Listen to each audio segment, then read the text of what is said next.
president to lead our great American comeback. A reaction rolling in today now that Florida Governor Ron DeSantis is officially in the 2024 presidential race. Donald Trump, who's playing golf today, says DeSantis had a rough opening.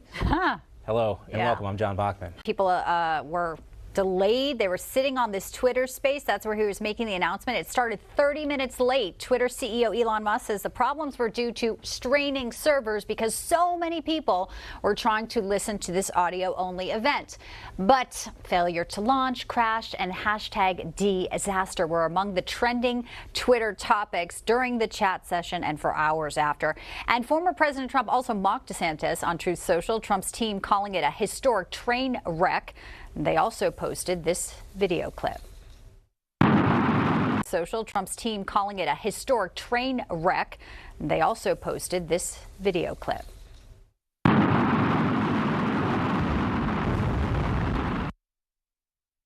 President Biden and his team also jumping in with this tweet saying this link works. And it, of course, directed people to his campaign donation website there.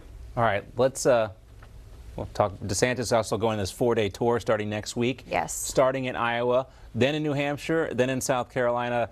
You know, on the campaign trail, those first 3 contests on the GOP. It'll be very important, obviously, now. Going to call it the Great American Comeback Tour. Let's welcome in now Georgia Congressman Richard McCormick. He joins us live now. He's also endorsing Ron DeSantis. Congressman, great to have you with us. Thanks. It's good to be with you, John. All right. So first of all, tell us what you thought about last night and why you're endorsing Ron DeSantis. So last night was particularly challenging. I could see when you have that many people tune in, basically you broke the internet. It's not the first time it's ever happened. It won't be the last time, but I don't think they took into account how many people were going to dial into it, which is a good sign for them in many ways, to have that much interest that you actually crashed the internet, especially with somebody who's that savvy on tech. Yeah, let's get to, kind of the substance more than the style of last night. And here's more of DeSantis with David Sachs in the event. Let's listen in. Governor DeSantis, are you there? Can you hear us? I think you broke. I'm here. I know. I think you broke the internet there. We had over 500,000 people in one Twitter space, and it was growing by like 50,000 a minute. So, congrats on breaking the internet there.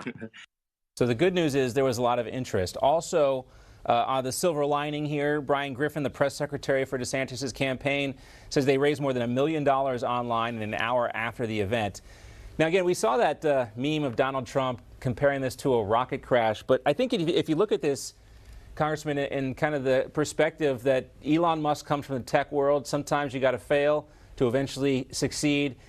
Elon Musk is able to land those rocket ships on boats in the middle of the ocean, which is an impressive accomplishment, but it didn't happen overnight. How do you think Ron DeSantis recovers from this, and what does he need to do on this 4-state tour to make people forget about the technical glitches? Well, remember, Elon Musk almost went bankrupt because of the first 2 wrecks, and as a matter of fact, if that 3rd launch would have failed, he wouldn't have been the Elon Musk that we know. People who succeed in America are people who continue to try over and over again and have an indomitable spirit. I think you'll find that military people have one thing in common. First of all, they understand sacrifice. This is a guy who served honorably in his capacity as a JAG, somebody who has an excellent background in education, somebody who understands the importance of the Constitution. I love the fact that he was focusing on things that I value very dearly, which is empowering people over government. The things that he fought for in his state have resonated with people so that he actually went from a narrow victory in his first run to something that was almost close to 20-point victory, somebody who's gained momentum despite his conservative credentials, and that's exactly what we need. And obviously, some of the headlines that dominate today are about the glitches, but he'll be going to Iowa, as we mentioned, the next few days, Congressman. And, we'll see, how the voters there, which are so key, react to him and what he's saying. And also want to get your take on what he said last night after the Twitter space. He said he would fire FBI Director Christopher Wray if he's elected president. This is the quote from Fox News. I think the DOJ and the FBI, DeSantis said, have lost their way, think that they've been weaponized against Americans who think like me and you, and I think they've become very partisan. Now, obviously, Donald Trump has also made similar statements. We saw him this week asking for a meeting with Merrick Garland. So how does DeSantis create any space, any differential, opportunity here when he seems to be agreeing with Trump when it comes to the weaponization of our government? Now, I think we all agree that there's been huge amounts of weaponization of government, and anybody who lives in America should be worried about that because, quite frankly, that's exactly what's happened in socialist and communist countries. It could be extinguished. The freedoms that we have can be extinguished in one generation. We just came out of COVID. We saw massive ownership of businesses by the government when they could tell us when to be open or closed, who to hire, who to fire, whether you wear a mask, whether you could travel. Those are things that are un-American. We lost control of our own lives because of a pandemic. We're going to be fighting against those sort of things. And quite frankly, we've actually talked about defunding the FBI in many ways, just to get them to pay attention, not just say, oh, yeah, we made a mistake, but we're not going to change anything. That's unacceptable. The way you're going to see a difference between one presidential candidate and another, and it's going to go for all the presidential candidates, is in their demeanor and what they actually talk about.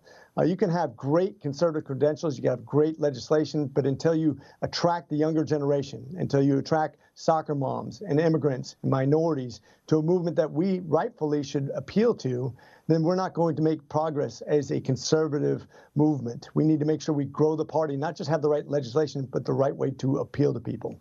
And we should mention here, Donald Trump did not endorse you in the primary. You went on to win without that endorsement. That might have something to do with this. We'll talk more about this, of course, coming up. But I wanted to ask you, too, Congressman, about the spending fight on Capitol Hill. Democrats say Republicans are the ones manufacturing a crisis here when it comes to the debt ceiling. They're hinting at violence in the streets and talking about the 14th Amendment. When they didn't get their way, here's what happened yesterday in the House. The members are reminded to abide by decorum of the House.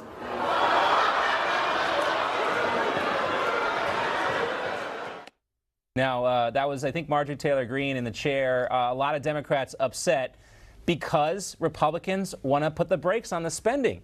And they're accusing you guys of a hostage-taking situation. What's really going on here?